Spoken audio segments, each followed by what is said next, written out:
السلام علیکم ورحمۃ اللہ وبرکاتہ۔ بسم اللہ الرحمن الرحیم۔ الحمد للہ وکفی وسلام علی عبادہ الذین اصطفی، اما بعد۔ محترم بزرگوں اور دوستوں اور عزیز ساتھیوں، آج ہم اس ویڈیو میں وحی اور اس کی حقیقت کے بارے میں جانیں گے۔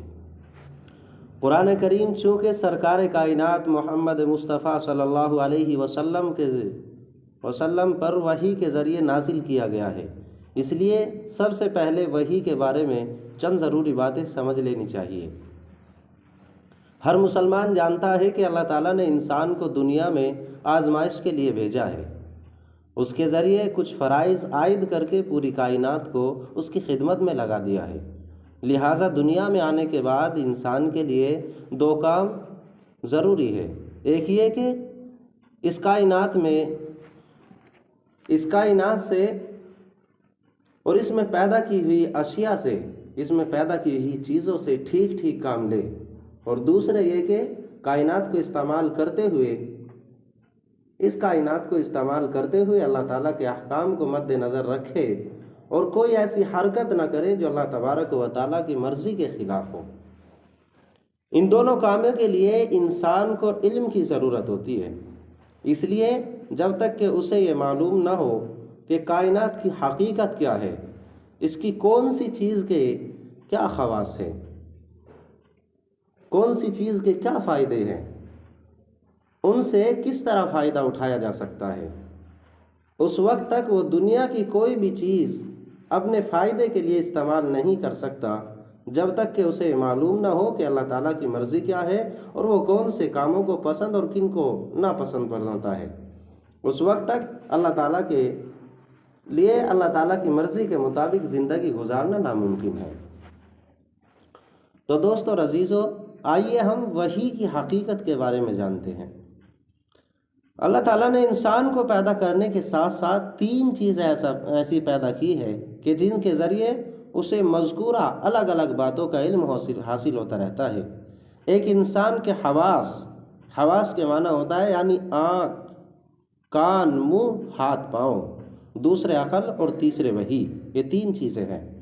چنانچہ انسان کو بہت سی باتیں اپنے حواس یعنی کہ آنکھ، کان، منہ اور ہاتھ پاؤں کے ذریعے معلوم ہو جاتی ہے بہت سی باتیں، اور بہت سی عقل کے ذریعے، اور جو باتیں دونوں ذریعے سے معلوم نہیں ہو سکتی ان کا علم وحی کے ذریعے عطا کیا جاتا ہے۔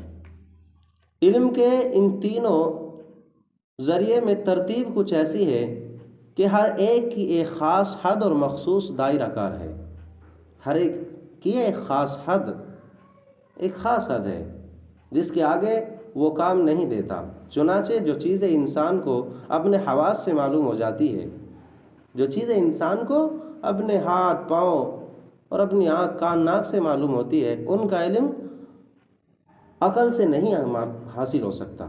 مثلا ایک دیوار کو آنکھ سے دیکھ کر آپ کو علم ہو جاتا ہے کہ اس کا رنگ سفید ہے، لیکن اگر آپ اپنی آنکھوں کو بند کر کے صرف عقل کی مدد سے اس دیوار کا رنگ معلوم کرنا چاہے تو یہ ناممکن ہے۔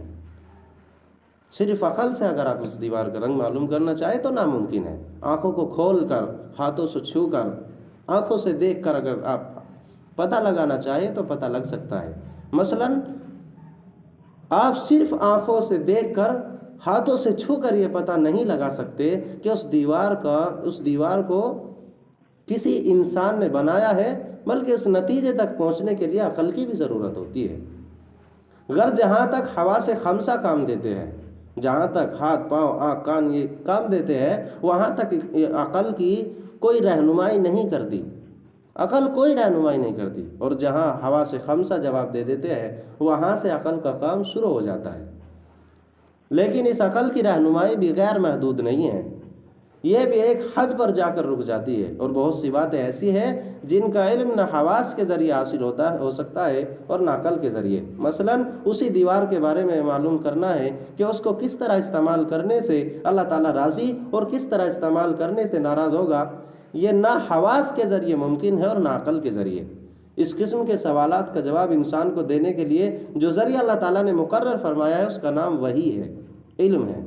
اور اس کا طریقہ یہ ہوتا ہے کہ اللہ تعالیٰ اپنے بندوں میں سے کسی ایک کو منتخب فرما کر اسے اپنا پیغمبر قرار دے دیتا ہے اور اس پر اپنا کلام نازل فرماتا ہے، اور اس کلام کو وحی کہا جاتا ہے۔ تو دوست ہیں، ملتے پوری تفصیل کے ساتھ، وحی کی پوری تفصیل کے ساتھ ملتے آگے ویڈیو میں۔